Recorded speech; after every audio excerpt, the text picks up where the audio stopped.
ಬೆಂಕಿ ಲ್ಯಾಪ್ಟಾಪ್ ಅನ್ನೋ ಹೆಸರಿನ ಥಂಬ್ನೇಲ್ ನೋಡ್ಕೊಂಡು ಬಂದ್ರೆ ಇದ್ರಲ್ಲಿ ನಾನು ನಿಮಗೆ ಯಾವುದೇ ರೀತಿ ಥಂಬ್ನೇಲ್ ಅಲ್ಲೇ ಒಂದು ಹಾಕೋದು ವಿಡಿಯೋದಲ್ಲೇ ಇನ್ನೊಂದು ಹೇಳೋದು ನಾನು ಮಾಡಲ್ಲ. ಹೌದು, 10,000 ರೂಪಾಯಿಗೆ one of the best and one of the worst, one of the next level, one of the ultimate ಅನ್ನೋ ಹೆಸರಿನ ಲ್ಯಾಪ್ಟಾಪ್ಗಳು ನಿಮ್ಗೆ ಸಿಗುತ್ತೆ. ಆ ಹೆಸರಿನ ಅಂತ ಅಲ್ಲ, ಬಟ್ ಆ ರೀತಿಯ ಸ್ಟೇಜ್ನ ಲ್ಯಾಪ್ಟಾಪ್ ಸಿಗುತ್ತೆ. ನಾನು ಮೊನ್ನೆ ಹೀಗೆ ಫ್ಲಿಪ್ಕಾರ್ಟ್ ಹಾಗೂ ಅಮೆಝಾನ್, ಮೊನ್ನೆ ಅಂತ ಅಲ್ಲ ಗುರು, ಹೀಗೆ ಹಲವು ತಿಂಗಳುಗಳ ಹಿಂದೆ ಈ ಒಂದು ಫಾರ್ ಎಕ್ಸಾಂಪಲ್ ಫ್ಲಿಪ್ಕಾರ್ಟ್ ಹಾಗೂ ಅಮೆಝಾನ್ ಸ್ಕ್ರಾಲ್ ಮಾಡ್ತಾ ಇರ್ತೀನಿ. ಆಗ ನನಗೆ ಎಲ್ಲೆಲ್ಲೂ ಕಣಿಗೆ ಪ್ರತ್ಯಕ್ಷವಾಗಿ ಲ್ಯಾಪ್ಟಾಪ್ಸ್ ಕಾಣುತ್ತೆ. ನಾನು ಯೋಚನೆ ಮಾಡ್ತೀನಿ, ಏನು ಗುರು ಲ್ಯಾಪ್ಟಾಪ್ಸ್ ಇಷ್ಟೊಂದು ಕಾಣಿಸ್ತಿದೆ ಅಂತ ಸ್ವಲ್ಪ ಸೈಕ್ ಆಗ್ತೀನಿ. ಅದರಲ್ಲೂ ಆ ಲ್ಯಾಪ್ಟಾಪ್ನ ಪ್ರೈಸ್ ನೋಡಿ ನಾನು ದೇವರಾಣೆ ಶಾಕ್ ಆಗ್ತೀನಿ. ಯಾಕಪ್ಪ ಅಂದರೆ 10,000 ರೂಪಾಯಿಗೆ ಲ್ಯಾಪ್ಟಾಪ್ ಗುರು, 8,999ಗೆ ಲ್ಯಾಪ್ಟಾಪು, 9,999ಗೆ ಲ್ಯಾಪ್ಟಾಪು, 12,000 ರೂಪಾಯಿಗೆ ಲ್ಯಾಪ್ಟಾಪು, 15,000 ರೂಪಾಯಿಗೆ ಲ್ಯಾಪ್ಟಾಪು, 15,000 ರೂಪಾಯಿಗೆ 180 ಡಿಗ್ರಿ ರೊಟೇಟೇಬಲ್ ಲ್ಯಾಪ್ಟಾಪು, 20,000 ರೂಪಾಯಿಗೆ ಲ್ಯಾಪ್ಟಾಪು. ಆ ಲ್ಯಾಪ್ಟಾಪಲ್ಲಿ ನಮಗೆ ಟಚ್ ಸ್ಕ್ರೀನ್ ಸಹ ದೊರೆಯುತ್ತೆ. ಆ್ಯಂಡ್ ಆ ಲ್ಯಾಪ್ಟಾಪ್ ನಾವು 360 ಡಿಗ್ರಿ ಫೋಲ್ಡ್ ಮಾಡ್ಬೋದು, ಟ್ಯಾಬ್ ಥರನೂ ಯೂಸ್ ಮಾಡ್ಬೋದು. ಏನು ಗುರು 20,000ಕ್ಕೆ ಇಷ್ಟೆಲ್ಲ ಕೊಡ್ತಿದ್ದಾರೆ ಅಂತ ನಾನು ದೇವ್ರಾಣೆ ಶಾಕತ್ತೀನಿ. ಬಟ್ ಅದರ ರಿಯಾಲಿಟಿ ಇವತ್ತಿನ ಈ ವಿಡಿಯೋದಲ್ಲಿ ತಿಳ್ಕೊಳ್ಳಿ.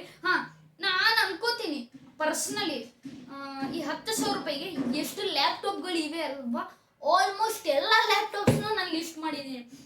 ಒಂದು ಬಿಟ್ಟಿಲ್ಲ ಸರಿನಾ, ನನ್ಗನ್ಸಿರೋ ಮಟ್ಟಿಗೆ ಇದು ಹೈಲಿ ರಿಸರ್ಚ್ಡ್ ವಿಡಿಯೋ ಆಗಿದೆ.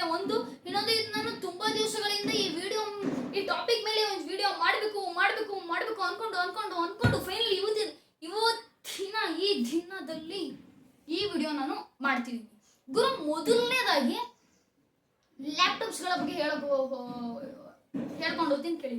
ಇದರಲ್ಲಿ ನಾನು ನಿಮಗೆ ತುಂಬ ಲ್ಯಾಪ್ಟಾಪ್ಸ್ ಹೇಳಿ ಇವು ಕನ್ಫ್ಯೂಸ್ ಮಾಡಲ್ಲ, ಆದರೆ ಎಲ್ಲ ಲ್ಯಾಪ್ಟಾಪ್ಸ್ ಹೇಳ್ತೀನಿ. ಅದರಲ್ಲಿ ಯಾವ ಲ್ಯಾಪ್ಟಾಪ್ ತೊಗೋಬೇಕು, ಯಾವ ಲ್ಯಾಪ್ಟಾಪ್ ತೊಗೊಬಾರ್ದು, ಒಂದು 5-6 ಲ್ಯಾಪ್ಟಾಪ್ ಹೇಳ್ತೀನಿ. ಅದರಲ್ಲಿ ನೀವು ಯಾವುದಾದ್ರು ತೊಗೊಳ್ಳಿ ಅಂತಲೂ ನಾನು ನಿಮ್ಗೆ ಕನ್ಫ್ಯೂಸ್ ಮಾಡಲ್ಲ ಸರಿನಾ. ಶಿಸ್ತಾಗಿ ಹೇಳ್ತೀನಿ, ಕೇಳ್ಕೊಂಡು ಹೋಗಿ. 1 ಅಥವಾ 2 ಲ್ಯಾಪ್ಟಾಪ್ ಹೇಳ್ತೀನಿ. ಯಾವ ಲ್ಯಾಪ್ಟಾಪು ಯಾವ ಪರ್ಪಸ್ಗೆ, ಯಾವ ಕ್ಯಾಟಗರಿಗೆ, ಯಾವುದಕ್ಕೋಸ್ಕರ ನೀವು ತೊಗೋಬೇಕು, ಆಫೀಸ್ಗಾದ್ರೆ ಯಾವ ರೀತಿ ಲ್ಯಾಪ್ಟಾಪ್ ತೊಗೋಬೇಕು, ಅಂದರೆ 10,000 ರೂಪಾಯಿ ಬಜೆಟಲ್ಲಿ ಅನ್ನೋದ್ರ ಬಗ್ಗೆ ಹೇಳ್ತೀನಿ ಗುರು. ಮೊದಲನೇದಾಗಿ AXL ValueBook ಅನ್ನೋ ಲ್ಯಾಪ್ಟಾಪ್. ಈ ಲ್ಯಾಪ್ಟಾಪ್ನ ಬೆಲೆ ಬಂದು 14,990 ರೂಪಾಯಿ. ಇದರಲ್ಲಿ ನಮಗೆ ಮೊದಲನೇದಾಗಿ 4GB ರ್ಯಾಮ್ ಸಿಗುತ್ತೆ, 128GB ಸ್ಟೋರೇಜ್ ಸಿಗುತ್ತೆ, and 14 inch full HD IPS LCD display ಸಿಗುತ್ತೆ, and ultra HD Intel graphics card ಸಿಗುತ್ತೆ, ಆ್ಯಂಡ್ ವಿಂಡೋಸ್ 11 ಜೊತೆ ಬರುತ್ತೆ. ಆ್ಯಂಡ್ ಇದರಲ್ಲಿ ನಮಗೆ ಇಂಟೆಲ್ ಸೆಲಿರಾನ್ ಲೇಕ್ N4020 ಅನ್ನೋ ಹೆಸರಿನ ಪ್ರೊಸೆಸರ್ ಸಿಗುತ್ತೆ. ಮೊದಲನೇದಾಗಿ ಈ ಲ್ಯಾಪ್ಟಾಪ್ಸ್ಗಳು ಮಾತ್ರ ನಾನು ನಿಮಗೆ ಸಜೆಸ್ಟೇ ಮಾಡಲ್ಲ. ಯಾವುದಪ್ಪ ಅಂದರೆ ಅದುವೇ ಜಿಯೋ ಬುಕ್ಕು, ಪ್ರೈಮ್ ಬುಕ್ಕು. ಮೊದಲನೇದಾಗಿ ಈ ಜಿಯೋ ಲ್ಯಾಪ್ಟಾಪ್ಗೆ ಆಲ್ರೆಡಿ ನಮ್ಮ ಸಂದೀಪನ ರಿವ್ಯೂ ಮಾಡಿದ್ದಾರೆ, ತುಂಬ ಜನ ನೋಡಿದ್ದೀರಾ ಅನ್ಕೋತೀನಿ. ಅದ್ರ ಬಗ್ಗೆ ಸ್ವಲ್ಪ ಲೈಟಾಗಿ ಎಕ್ಸ್ಪ್ಲೇನ್ ಮಾಡ್ತೀನಿ. ಈ ಜಿಯೋ ಲ್ಯಾಪ್ಟಾಪ್ ನಮಗೆ 15,000 ರೂಪಾಯಿಗೆ ಸಿಗುತ್ತೆ. ಇದರೊಳಗಡೆ ನಾವು ಸಿಮ್ ಕಾರ್ಡ್ ಹಾಕ್ಬೋದು, ಇನ್ನು 4GB ರ್ಯಾಮ್ ಜೊತೆ ಬರುತ್ತೆ, ಆ್ಯಂಡ್ ಒನ್ ಆಫ್ ದ ಕಚ್ಚಡ OS ಜಿಯೋ OS ಅನ್ನೋ ಹೆಸರಿನ OS ಆಪರೇಟಿಂಗ್ ಸಿಸ್ಟಮ್ ಬರುತ್ತೆ. ಹೆವಿ ಕಿತ್ಕೊಂಡು ಲ್ಯಾಗ್ ಆಗುತ್ತೆ. ನೀವು ಈಗ ಜೋಶಲ್ಲಿ 15,000 ಕೊಟ್ಟು ಆ ಲ್ಯಾಪ್ಟಾಪ್ ನೀವು ತೊಗೋಬೋದು, ಸಿಮ್ ಕಾರ್ಡ್ ಎಲ್ಲ ಹಾಕ್ಬೋದು, 4G ಸಪೋರ್ಟ್ ಮಾಡುತ್ತೆ. ಬಟ್ ದ ರಿಯಾಲಿಟಿ ಏನಪ್ಪ ಅಂದರೆ ನೆಕ್ಸ್ಟ್ ಡೇ ಆ ಲ್ಯಾಪ್ಟಾಪ್ ನೀವು ತೊಗೊಂಡಾದ್ಮೇಲೆ ನಿಮ್ಗೆ ಒಳ್ಳೆ ಕಂಫರ್ಟೇಬಲ್ ಫೀಲ್ ಸಿಗಲಿಲ್ಲ ಅಂದರೆ ಅದನ್ನ ತೊಗೊಂಡು ಕಸದ ಬುಟ್ಟಿಗೆ ಅಥವಾ ಗುಜರಿ ಅಂಗಡಿಗೆ ಹಾಕಬೇಕಾಗುತ್ತೆ. ನಂಬರ್ 1. ನಂಬರ್ 2 ಲ್ಯಾಪ್ಟಾಪ್ ಯಾವುದಪ್ಪ ಅಂದರೆ ಪ್ರೈಮ್ ಬುಕ್. ಈ ಲ್ಯಾಪ್ಟಾಪಲ್ಲೂ ಸಹ ನಮಗೆ 4G ಸಿಮ್ ಕಾರ್ಡ್ಗೆ ಸಪೋರ್ಟ್ ಮಾಡುತ್ತೆ, ಆ್ಯಂಡ್ ಈ ಲ್ಯಾಪ್ಟಾಪ್ ಕಲರ್ ಕಾಂಬಿನೇಷನ್ ಎಲ್ಲ ನನಗೆ ಇಷ್ಟ ಆಯಿತು. 12,990 ರೂಪಾಯಿ ಇಂದ 15,000 ರೂಪಾಯಿ ಎಲ್ಲ ನಮಗೆ ಈ ಲ್ಯಾಪ್ಟಾಪ್ ಸಿಗುತ್ತೆ. ಬಟ್ ಈ ಲ್ಯಾಪ್ಟಾಪ್ ಅಷ್ಟೇ ಜಿಯೋ ಲ್ಯಾಪ್ಟಾಪ್ನ ರೀತಿಯ ಇದರ ಸ್ಥಿತಿಯೂ ಸಹ, ಬಟ್ ಈ ಲ್ಯಾಪ್ಟಾಪು ಸಹ ನೀವು ತಗೋಬೇಕು ಆಯ್ತಾ. ಈ ಲ್ಯಾಪ್ಟಾಪ್ನ ನಾನು ಬಿಟ್ಬಿಡ್ತೀನಿ ಗುರು. ಮೊದಲನೇದಾಗಿ ಈ ಲ್ಯಾಪ್ಟಾಪ್ ವಿಚಾರಕ್ಕೆ ನಾನು ಬರ್ತೀನಿ, ಅದುವೇ AXL ValueBook. ಈ ಲ್ಯಾಪ್ಟಾಪ್ ನಮಗೆ 14,990ಕ್ಕೆ ಇದು ಸಿಗುತ್ತೆ. ಇದರಲ್ಲಿ ಮೊದಲನೇದಾಗಿ ನಮಗೆ 4GB ರ್ಯಾಮ್, 128GB ಸ್ಟೋರೇಜ್ ಸಿಗುತ್ತೆ, 14.1 inch IPS full HD display ಸಿಗುತ್ತೆ, ಮತ್ತು ಇದರಲ್ಲಿ ವಿಂಡೋಸ್ 11 ಜೊತೆ ಬರುತ್ತೆ, Intel ultra HD 600 graphic card ಜೊತೆ ಬರುತ್ತೆ. ನಾನು ಶಾಕ್ ಅದೇ, ಇವ್ರು 10,000ಕ್ಕೆ ಕೊಡ್ತಾರೆ ಅಥವಾ ಗಿಮಿಕ್ ಹಾಕವ್ರೆ ಅಥವಾ ಜಸ್ಟ್ ಫಾರ್ ಟೆಕ್ಸ್ಟ್ ಹಾಕೋರೆ. ಬಟ್ ಈ ಗ್ರಾಫಿಕ್ ಕಾರ್ಡ್ ಇವ್ರು ಇದರಲ್ಲಿ ಏನು ಕೊಡಲ್ಲ ಗುರು. ಇದರ ರಿಯಲ್ ಸ್ಪೆಕ್ಸ್ನ ಚೆಕ್ ಮಾಡಿದಾಗ ಇವ್ರು ಜಸ್ಟ್ ಅದರಲ್ಲಿ Intel ultra HD 600 graphic card ಅಂತ ಹಾಕಿರ್ತಾರೆ. ಯಾವುದೇ ರೀತಿಯ ಗ್ರಾಫಿಕ್ ಕಾರ್ಡ್ ಇವ್ರು ನಮಗೆ ಕೊಡಲ್ಲ. ಬಟ್ ಈ ಲ್ಯಾಪ್ಟಾಪ್ ನಾವು ತೊಗೋಬೋದಾ? ಈ ಲ್ಯಾಪ್ಟಾಪ್ ನಾವು ತೊಗೊಂಡ ತಕ್ಷಣ ಈ ಲ್ಯಾಪ್ಟಾಪಲ್ಲಿ ಫಾರ್ ಎಕ್ಸಾಂಪಲ್ ನಾವು ಒಂದು ಮೂವಿ ನೋಡಬೇಕು ಅಂತ ಮೂವಿ ಆನ್ ಮಾಡಿದಾಗ ಅದರಿಂದ ಸೌಂಡೇ ಬರಲ್ಲ. ಹೌದು, ಇದರೊಳಗಡೆ ಸ್ಪೀಕರ್ ಇದೆ, ಬಟ್ ಸೌಂಡ್ ಇಲ್ಲದೆ ಇರೋ ಸ್ಪೀಕರ್. ಈ ಲ್ಯಾಪ್ಟಾಪ್ ಹೇಗಿದೆಯಪ್ಪ ಅಂದರೆ ನೀವು ಇದನ್ನ ತಗೊಂಡು ಕಸದ ಬುಟ್ಟಿಗೆ ಹಾಕೋ ಬದಲು ಯಾವುದಕ್ಕೆ ಚರಂಡಿಗೆ ಹಾಕಬೇಕು ಅಥವಾ ಇನ್ನು ಯಾವ್ದಕ್ಕೆ ಹಾಕ್ಬೇಕು ಅಂತಾನೆ ಗೊತ್ತಾಗಲ್ಲ ಅಂತ ವೇಸ್ಟ್ ಲ್ಯಾಪ್ಟಾಪ್ ಗುರು ಇದು. ಸರಿನಾ? ಇದ್ರೊಳಗಡೆ ಸ್ಪೀಕರ್ಸ್ ಅನ್ನೋದೇ ಇರಲ್ಲ. ಹಂಗಂತ ಈ ಲ್ಯಾಪ್ಟಾಪ್ ತಗೊಳಕ್ ಹೋಗ್ಬಿಡಿ. ಇನ್ನೊಂದು ಹೇಳ್ತೀನಿ, ಈ ಎಕ್ಸೆಲ್ ವಾಯು ಬುಕ್ ಲ್ಯಾಪ್ಟಾಪ್ ಏನಿದೆ ಅಲ್ವಾ, ಇದು ಜಿಯೋ ಬ್ರ್ಯಾಂಡ್ ಇಂದ ಲ್ಯಾಪ್ಟಾಪ್. ಅವರು ಅದರಲ್ಲಿ ಜಿಯೋ ಬುಕ್ ಅನ್ನೋ ಹೆಸರಿನಲ್ಲಿ ಲಾಂಚ್ ಮಾಡ್ತಾರೆ. ಇದು ಜಿಯೋದ ಇನ್ನೊಂದು ಬ್ರ್ಯಾಂಡ್ ಎಕ್ಸೆಲ್ ಅನ್ನೋ ಹೆಸರಿನಲ್ಲಿ ಇದರಲ್ಲಿ ಲಾಂಚ್ ಮಾಡ್ತಾರೆ. ಇದು ವೇಸ್ಟ್ ಅಂತ ಹೇಳ್ತೀನಿ ಡೈರೆಕ್ಟ್ಲಿ. ಇನ್ ನೆಕ್ಸ್ಟ್ ಲ್ಯಾಪ್ಟಾಪ್ ಬಂದು ಚುವಿ ಹೀರೋ ಬುಕ್ ಏರ್ ಅಂತ. Yes, Chuwi hero book air. ಇದು ನಮಗೆ 15,990ಕ್ಕೆ ಸಿಗುತ್ತೆ. ಅಂಡ್ ಇದ್ರಲ್ಲಿ ನಮಗೆ 4GB ರ್ಯಾಮ್ ಸಿಗುತ್ತೆ. ಅದೇನು 4GB ರ್ಯಾಮ್ ಕೊಡ್ತಾರೆ ಇವ್ರು. ಇದ್ರಲ್ಲಿ ಕೊಡೋದು ವಿಂಡೋಸ್ 7 ಆಪರೇಟಿಂಗ್ ಸಿಸ್ಟಮ್. ಯಾವ್ದಕ್ಕೆ ಸಾಕುತ್ತೆ? ಇಂದಿನ ದಿನಗಳಲ್ಲಿ ನಾವು ಸ್ವತಃ ಈ ಮೊಬೈಲ್ ಅಲ್ಲಾದ್ರೂ ಸ್ಮಾರ್ಟ್ ಫೋನ್ ಅಲ್ಲೇ ನಮಗೆ 8GB ರ್ಯಾಮ್ ಸಿಗುತ್ತೆ. ಬಟ್ ಇವರ ಈ ವಿಂಡೋಸ್ 11 ಆಪರೇಟಿಂಗ್ ಸಿಸ್ಟಮ್ OS ಏನಿದೆ ಅಲ್ವಾ, ಇದನ್ನ ನಾವು ಈ 4GB ರ್ಯಾಮ್ ನ ಲ್ಯಾಪ್ಟಾಪ್ ಹಾಕಿದ್ರೆ ಆಗ ಲ್ಯಾಪ್ಟಾಪ್ ಹೆವಿ ಕಿತ್ಕೊಂಡು ಲ್ಯಾಗ್ ಆಗುತ್ತೆ, ಹೆವಿ ಕಿತ್ಕೊಂಡು ಸ್ಲೋ ಆಗುತ್ತೆ. ಆಗ ಅದನ್ನ ನಾವು ತಗೊಂಡು ಏನ್ ಮಾಡ್ಬೇಕು? ಆಬ್ವಿಯಸ್ಲಿ ಕಸಕ್ಕೆ ಹಾಕ್ಬೇಕು. ಆ ರೀತಿಯ ಲ್ಯಾಪ್ಟಾಪ್ ಇದು ಸಹ one of the waste laptop ಅಂತ ಹೇಳೋಕೆ ಇಷ್ಟಪಡ್ತೀನಿ. ಇನ್ನು ಇದರ ನಂತರ ಇನ್ನೊಂದು ಎವಿತಾ ಸ್ಟೇಟಸ್. ಅದೇನು ಸ್ಟೇಟಸ್ ವಾಟ್ಸಪ್ ಸ್ಟೇಟಸ್ ಅಲ್ಲ, ಲ್ಯಾಪ್ಟಾಪ್ ಹೆಸರು. ಈ ಲ್ಯಾಪ್ಟಾಪ್ ನೇಮ್ ಬಂದು ಎವಿತಾ ಸ್ಟೇಟಸ್ S3 ಹೆಸರಿನ ಲ್ಯಾಪ್ಟಾಪ್. ಇದರಲ್ಲೂ ಸಹ ನಮಗೆ 15,990 ಈ ಲ್ಯಾಪ್ಟಾಪ್ ನಮಗೆ ಸಿಗುತ್ತೆ. ಬಟ್ ಇದರಲ್ಲಿ ನಮಗೆ 4GB ರ್ಯಾಮ್ 128GB ಸ್ಟೋರೇಜ್ ಕೊಡ್ತಾರೆ. ಅಂಡ್ ಇದರಲ್ಲಿಯೂ ಸಹ ನಮಗೆ 14.1 ಇಂಚ್ ಎಲ್ಲದರಲ್ಲೂ ಅದೇ ಕೊಡ್ತಾರೆ. And Intel Celeron N4020 processor ಕೊಡ್ತಾರೆ. One of the best, one of the worst, one of the ಕಚ್ಚಡ ಪ್ರೊಸೆಸರ್ ಅಂತ ಹೇಳೋಕೆ ಇಷ್ಟಪಡ್ತೀನಿ. ಇದು ಸಹ ನೀವು ಕಸಕ್ಕೆ ಹಾಕ್ಬೋದು. ಏನ್ ಗುರು ಎಲ್ಲ ಕಸಕ್ಕೆ ಹಾಕೋದೇ ಹೇಳ್ತಿದ್ಯಾ? ನಮ್ಮ ಆಫೀಸ್ ಬ್ಯಾಗು ಅಥವಾ ನನ್ನ ಕಾಲೇಜ್ ಬ್ಯಾಗು ಹಾಕೋ ಲ್ಯಾಪ್ಟಾಪ್ ಆದ್ರೂ ಹೇಳಗುರು ಅಂತ ಕೇಳ್ತೀರಾ? ಇರು ಗುರು ಹೇಳ್ತೀನಿ. ನೆಕ್ಸ್ಟ್ ಲ್ಯಾಪ್ಟಾಪ್ ಬಂದು ವಾಲ್ಕರ್ ನೋಟ್ಬುಕ್. ಇದು ಸಹ 15,990 ಲ್ಯಾಪ್ಟಾಪ್ ಸಿಗುತ್ತೆ. ಇದ್ರ ನಮಗೆ ಅದೇ 4GB ರ್ಯಾಮ್ ಕೊಡ್ತಾರೆ, 128GB ಸ್ಟೋರೇಜ್ ಕೊಡ್ತಾರೆ, and 14.1 inch full HD display. ಎಲ್ಲ ಲ್ಯಾಪ್ಟಾಪ್ಗಳಲ್ಲೂ ಸೇಮ್ ಸ್ಪೆಕ್ಸ್ ಕೊಡ್ತಿದ್ದಾರೆ. ಸರಿನಾ? ಯಾಕೆ ಅಂಡ್ ಇದರಲ್ಲಿ ನಮಗೆ ಅದೇ ಇಂಟೆಲ್ Celeron N4020 ಪ್ರೊಸೆಸರ್ ಕೊಡ್ತಾರೆ.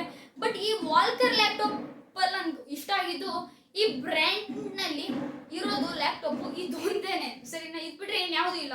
ಇದ್ರಲ್ಲಿ ನನಗೆ ಇನ್ನೊಂದು ಇಷ್ಟ ಆಗಿದೆ ಏನಪ್ಪ ಅಂದ್ರೆ, ಇದ್ರಲ್ಲಿ ನಾವು 180 ಡಿಗ್ರಿ ರೊಟೇಟ್ ಮಾಡ್ಬೋದು. ಸರಿನಾ? ಹಿಂಜು ಸಹ ಸ್ವಲ್ಪ ಚೆನ್ನಾಗಿದೆ, ಬಟ್ ಬೆಸಲ್ ಹೆವಿ ಇದೆ. ಆದ ಕಾರಣದಿಂದಾಗಿ ಈ ಲ್ಯಾಪ್ಟಾಪ್ ನಲ್ಲಿ ಡಿಸ್ಪ್ಲೇ ಯಾವುದು, ಬೆಸಲ್ ಯಾವುದು ಅನ್ನೋದ್ರ ಬಗ್ಗೆ ನಮಗೆ ತುಂಬಾ ಕನ್ಫ್ಯೂಸ್ ಆಗುತ್ತೆ. ಒಂದು ಎರಡನೇದು ಏನಪ್ಪಾ ಅಂದ್ರೆ, ಈ ಲ್ಯಾಪ್ಟಾಪ್ ನಾವು ಒಂದ್ ನಿಮಿಷ ತೋರಿಸ್ತೀನಿ ನಿಮ್ಗೆ. ಇದು ಲ್ಯಾಪ್ಟಾಪ್ ಅಂತ ಅನ್ಕೊಳ್ಳಿ ನೀವು. ಕಂಫರ್ಟೇಬಲ್ ಇಲ್ಲ ಗುರು. ಇದನ್ನ ನೀವು ಲ್ಯಾಪ್ಟಾಪ್ ಅನ್ಕೊಳ್ಳಿ, ಟಕ್ ಅಂತ ಟೈಪ್ ಮಾಡ್ತೀರಾ, ಯಾರಿಗೊಂದು ವಿಡಿಯೋ ಕಾಲ್ ಮಾಡ್ತೀರಾ, ಆಕಾಶ ತೋರ್ಸಪ್ಪ ಬೆಳಕಾಗಲ್ಲ ಅಂತ ತಿಳ್ಕೊತೀನಿ ಅಂತಾರೆ. ಎಂತ ಜನ ಗುರು. ಆಗ ನೀವು ಇದನ್ನ 180 ಡಿಗ್ರಿ ರೊಟೇಟೇಬಲ್ 180 ಡಿಗ್ರಿ ರೊಟೇಟ್ ಮಾಡಬೇಕು. ಸರಿನಾ? ಆಗ ಟನ್ ಇಷ್ಟು ಗುರು. ಆ ಲ್ಯಾಪ್ಟಾಪ್ ಕೀಬೋರ್ಡ್ಗೂ ಹಾಗೂ ಆ ಲ್ಯಾಪ್ಟಾಪ್ ಸ್ಕ್ರೀನ್ಗೂ ಈ ರೀತಿ ಆಗುತ್ತೆ. 180 ಡಿಗ್ರಿ ರೊಟೇಟ್ ಆಗುತ್ತೆ. ನೀವು ಆಕಾಶ ತೋರಿಸ್ಬೋದು. ಅದೇ 360 ಡಿಗ್ರಿ ರೊಟೇಟ್ ಅಂದ್ರೆ ಹೀಗಾಗುತ್ತೆ. ಈ ಕಡೆ ಲ್ಯಾಪ್ಟಾಪ್ ಸ್ಕ್ರೀನು, ಈ ಕಡೆ ಕೀಬೋರ್ಡು, ಈ ಕಡೆ ನಾವು ಟ್ಯಾಬ್ ಥರನು ಯೂಸ್ ಮಾಡ್ಕೋಬಹುದು. ಸರಿನಾ? ಇದ್ರಲ್ಲಿ 180 ಡಿಗ್ರಿ ಕೊಡ್ತಾರೆ. ಬಟ್ ಇಂಟ್ರೆಸ್ಟಿಂಗ್ ಅಂತ ನೀವು ತಗೊಳಕ್ ಹೋಗ್ಬಿಡಿ. ಇದು ವೇಸ್ಟ್ ಅಂತ ಹೇಳ್ತೀನಿ. ಇನ್ನು ಎಷ್ಟು ಲ್ಯಾಪ್ಟಾಪ್ ಅಂತ ಹಿಂಗೆ ವೇಸ್ಟ್ ಅಂತ ಹೇಳೋರು? ಒಂದ್ ನಿಮಿಷ, ಸ್ವಲ್ಪ ಚೆನ್ನಾಗಿರೋ ಲ್ಯಾಪ್ಟಾಪ್ ಹೇಳೋಕೆ ಟ್ರೈ ಮಾಡ್ತೀನಿ. ಬಟ್ ಚೆನ್ನಾಗಿರೋದು ಸಿಗ್ತಾನೆ ಇಲ್ವಲ್ಲ ಗುರು. ಒಂದ್ ನಿಮಿಷ ಇರೋ ಗುರು. ಇದಾದ್ಮೇಲೆ ನನಗೆ ಇದ್ರಲ್ಲಿ ಇನ್ನೊಂದು ಲ್ಯಾಪ್ಟಾಪ್ ಸಿಕ್ತು.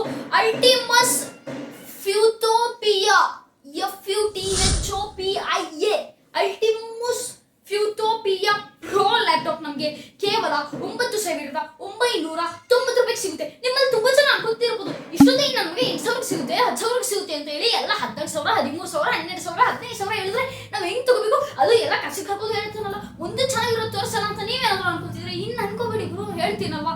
ಇದುವೇ ಅಲ್ಟಿಮಸ್ ಫ್ಯೂಟೋಪಿಯಾ ಲ್ಯಾಪ್ಟಾಪ್. ಇದರಲ್ಲಿ ನಮಗೆ 4GB ರ್ಯಾಮ್ 128GB ಸ್ಟೋರೇಜ್ ಸಿಗುತ್ತೆ. ಇಂಟೆಲ್ Celeron N4020 ಸ್ಟೋರೇಜ್ ಸಿಗುತ್ತೆ. ಅಂಡ್ ಇದು ಒಂದ್ ನಿಮಿಷ, ಸ್ಟೋರೇಜ್ ಅಲ್ಲ ಗುರು, ಇದು ಪ್ರೊಸೆಸರ್. ಬಟ್ ಇದರಲ್ಲಿ ನಮಗೆ ಸಿಗ್ತಿರುವಂತದ್ದು ಸ್ಟೋರೇಜ್ 128GB ಸ್ಟೋರೇಜ್. ಮೊದಲನೇದಾಗಿ ನಾನು ನಿಮಗೆ ಸಿಂಪಲ್ ಆಗಿ ಕ್ಲಾರಿಫೈ ಮಾಡ್ತೀನಿ. ಇಂದಿನ ದಿನಗಳಲ್ಲಿ ನಮಗೆ ಮೊಬೈಲ್ಗಳಲ್ಲೇ 2 ರೀತಿ ಸ್ಟೋರೇಜ್ ಸಿಗುತ್ತೆ. ಒಂದು eMMC ಸ್ಟೋರೇಜ್, ಇನ್ನೊಂದು UFS ಸ್ಟೋರೇಜ್. ನೀವು ಯಾವುದೇ ಒಂದು ಮೊಬೈಲ್ ನ ರಿವ್ಯೂ ಅದರಲ್ಲೂ ನಾವು ಕನ್ನಡದಲ್ಲಿ ನೋಡ್ತಿದ್ರೆ UFS 3.1, UFS 4.0, UFS 2.2, UFS 2.1 ಕೇಳ್ತಿರ್ಬೋದು ಅಲ್ವಾ. ಬಟ್ ಈ ಸಿ ನೀವು ಕೇಳ್ತೀರಾ, ಯಾಕಪ್ಪ ಅಂದ್ರೆ M C storage completely waste. But ಈ UFS ಸ್ಟೋರೇಜ್ ಪರವಾಗಿಲ್ಲ. ಬಟ್ ಇವರು ಈ ಲ್ಯಾಪ್ಟಾಪ್ ಅಲ್ಲಿ ಎಂ.ಸಿ ಸ್ಟೋರೇಜ್ ಕೊಟ್ಟಿದ್ದಾರೆ. ಹೆಂಗುರು ನಿಮ್ಗೆ ಹೆಂಗ್ ಹೇಳಿ 14.1 ಇಂಚ್ ಡಿಸ್ಪ್ಲೇ ಕೊಟ್ಟಿದ್ದಾರೆ. ಅಂಡ್ ಇದ್ರಲ್ಲೂ ಸಹ ನಮಗೆ Windows 11 ಕೊಡ್ತಾರೆ. ನನ್ನಿಂದ ಆಗ್ತಿಲ್ಲ ಗುರು. ಇದರಲ್ಲಿ ನಿಮಗೆ ಹಲವಾರು ಬ್ರ್ಯಾಂಡ್ ಸಿಗುತ್ತೆ. ಎವಿತಾ ಅನ್ನೋ ಹೆಸರಿನ ಒಂದು ಲ್ಯಾಪ್ಟಾಪ್ ಸಿಗುತ್ತೆ, AXL ಅನ್ನೋ ಹೆಸರಿನ ಲ್ಯಾಪ್ಟಾಪ್ ಸಿಗುತ್ತೆ, ವಾಲ್ಕರ್ ಅನ್ನೋ ಹೆಸರಿನ ಲ್ಯಾಪ್ಟಾಪ್ ಸಿಗುತ್ತೆ, ಪ್ರೈಮ್ ಬುಕ್ ಸಿಗುತ್ತೆ, ಜಿಯೋ ಬುಕ್ ಸಿಗುತ್ತೆ, ಅಂಡ್ ಅಲ್ಟಿಮಸ್ ಫ್ಯೂಟೋಪಿ ಅಲ್ಟಿಮಸ್ ಪ್ರೋ ಅನ್ನೋ ಹೆಸರಿನ ಲ್ಯಾಪ್ಟಾಪ್ ಸಹ ನಿಮ್ಗೆ ಸಿಗುತ್ತೆ.